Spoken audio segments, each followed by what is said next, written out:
Today we're discussing 3 reasons why a slant board improves your squat depth.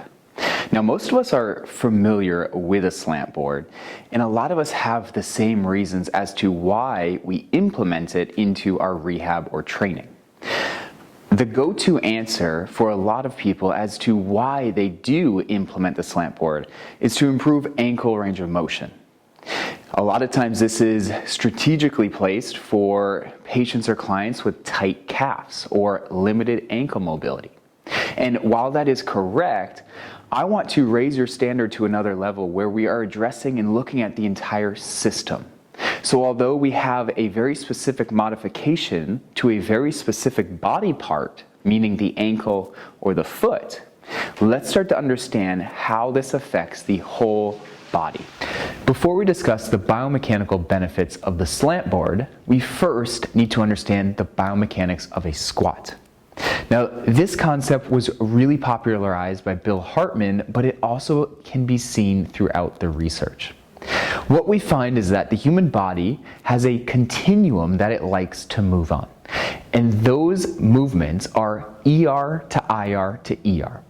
And that can be seen during a squat.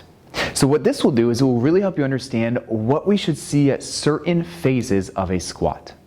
So from about 0 to 60 degrees of hip flexion, the body is in more of an external rotation bias. From around 60 to 90, 90 being the main point, we actually go into more of an internal rotation bias. And then once we get 90 and beyond, we actually reorient and go back into an ER bias. Now you notice how there's an IR in there, right? You might be wondering, why does that happen?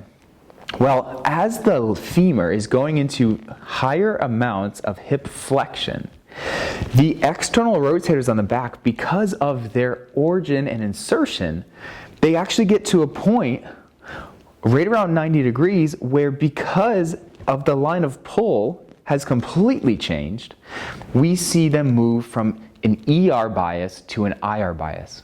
So the piriformis does become an internal rotator around 90 degrees of hip flexion. And once you get past that, it reorients because the line of pull then goes back to more of an ER bias. Now, if you struggle to understand that, look at your classic external rotation or piriformis stretch, right? This is where people put one leg up on top of their other leg. Have you ever noticed what you're doing? You're trying to stretch the piriformis, but you're going into external rotation.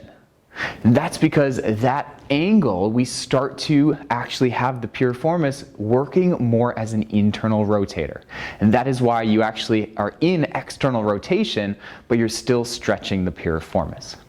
So these concepts are really important to now really take with you as we continue to discuss the biomechanical benefits of the slant board. The first benefit we need to consider for the slant board is the most obvious.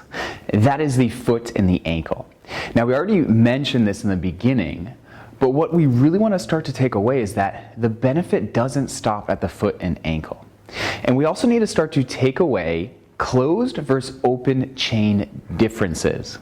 Now, what I mean by that is, if you are simply saying that the slant board increases ankle dorsiflexion, yes, you are definitely right, but you need to understand why and what's going on, and then ultimately how that affects the whole body. So when we're on that slant board, we are in a plantar flexed bias position. Now hold on, we just said we're increasing dorsiflexion, but now we're going into plantar flexion. Well, we're talking closed chain dorsiflexion. Now, closed chain dorsiflexion is defined as anterior translation of the tibia on the talus. When this occurs, we will have an increase in ankle dorsiflexion. Well, when you're in that plantar flex position, it's going to increase the amount of space at the ankle joint. That increased space is going to then have the capability to translate forward. That forward motion is going to give you that increased dorsiflexion that everyone knows, and that's one of the reasons as to why the slant board helps increase squat depth. The second benefit that the slant board does for your squat is it opens up the pelvis. Here's the thing, before we can really understand the pelvis, we have to start to understand coupled motions and biomechanical expectations.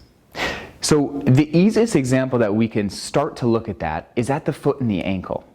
If we break down the motion of supination, we start to understand that supination is not just one motion that does it. There's actually three motions that combine and make what we traditionally see as supination.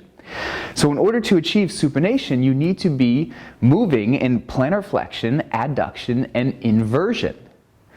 Those motions are going to create supination. Here's the thing, we can then remove and go back one more layer, and we can categorize supination as more of an externally rotated position. So when we're in more of a plantar flex position, we actually are biasing supination, which is synonymous with external rotation, and we are going to have that ER bias going from the tibia, the femur, and the pelvis. Here's the cool thing.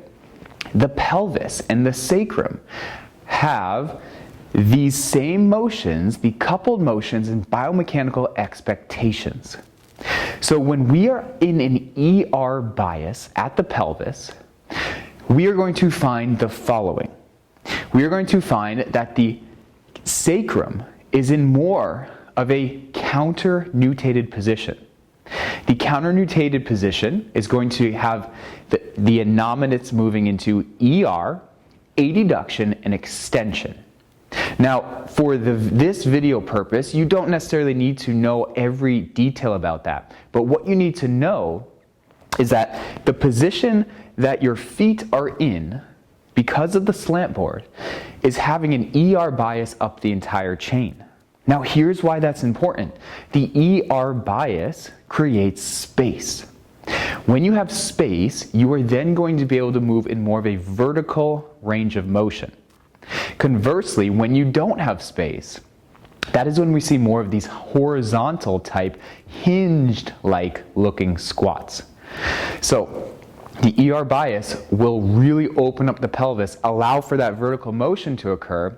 It gives you more space, hence we see the increase in squat depth. The third benefit of using a slant board for a squat is going to deal with your center of mass. Now, if you stand on a slant board, you're in that plantar flex position, your center of mass is going to translate forward, right? You are going down, right? You're in that propulsion phase, that forward phase. How I like to think of this is just like a big tug of war game. So imagine you are playing tug of war. You have one force and another. We can think of that as anterior and posterior.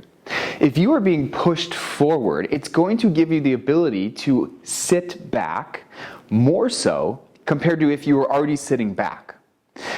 Here's the thing. When we squat, we need to understand that the cues we should use are push your knees forward and sit straight down. A lot of times people say sit back. That's pushing people towards more of a hinged type motion, which is not desired for a squat. So we should be able to push the knees forward. We're pushing the knees forward. We have the space to do so. We then sit straight down. Here's the cool thing. When you are playing this tug of war game, when there are equal pressures from A to P or on both sides, you will be able to achieve that vertical squat. When one force is greater than the other, whether it's too much anterior or too much posterior, you will start to move in that direction. So when you're plantar flexed on that slant board, that forward push allows you to sit straight down more. Because if you didn't, you would fall forward, right? So that is the third benefit as to why the slant board really helps improve squat depth. So we now better understand the biomechanical benefits of using the slant board, but how do we implement it into our rehab and training? Well, to be honest, everyone will perform better squats when they were on a slant board. This goes because of everything we just talked about, right? The biomechanical benefits is just going to be favorable for a more vertical and good technique for a squat. If we really want to start looking at who would probably be better to use it, we would look at our wide versus narrow infrasternal angles. Now, if you aren't familiar with wide versus narrow infrasternal angles, I encourage you to check out the Performance Redefined course where we describe all of this and go into much more detail about this. But the ones that would benefit using the slant board the most would be the wide infrasternal angles. These individuals are going to be the ones that are more hingers. They're more predominantly structured and to be better at hinging.